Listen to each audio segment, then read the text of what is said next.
আজকে বাবার এই যে কই আমি নতুন কাপড় লাগবে, সবাই নতুন কাপড় দিতেছে, আমার বন্ধু সবাই নতুন কাপড় লেছে, আজকে আমার লাগবেই কাপড়।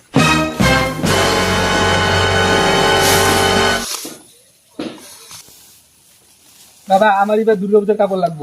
না বাবা এবার লোন লাগতো না, এখন আমার পয়সা নাই। না আমার লাগবেই, আসবো আমার বন্ধু বান্ধব সবাই কাপড় লেতেছে, আমার লাগবেই। আচ্ছা ঠিক আছে, আমি তো কামো যাই, যদি পয়সা পাই তাহলে দেন। ঠিক আছে বাবা। বাবা কইছে তুই কামেতে আমার কাপড় আনতে নিয়ে যাবো, চাই বন্ধুদের কুয়ে দিই।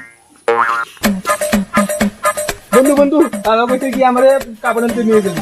যা ডিস্টার্ব করিস না, আগে আনলে পরে কবি। মালিক কিছু কাম আছে। কাম তো আসিন, কি কাম? কোথাটা লুয়ে খেতে যাও, আমি আইতাছি পাশে পাশে।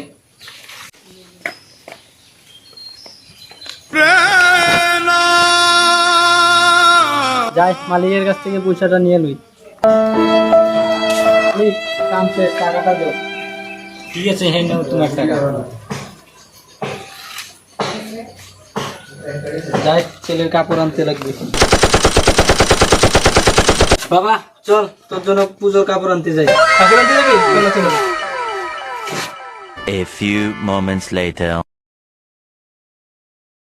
যাই বন্ধুদেরকে কাপড়টা দেখাই।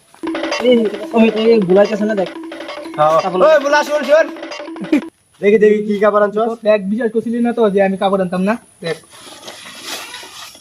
শাড়ি আনবে লম্পেন শার্ট, নিচে শাড়ি। হ্যাঁ আরে বাজারে যত লম্বেন্টা জিনিস সব মেয়ে মানুষ লিয়ে গেছে, শাড়ি পাইছি, শাড়ি লিয়ে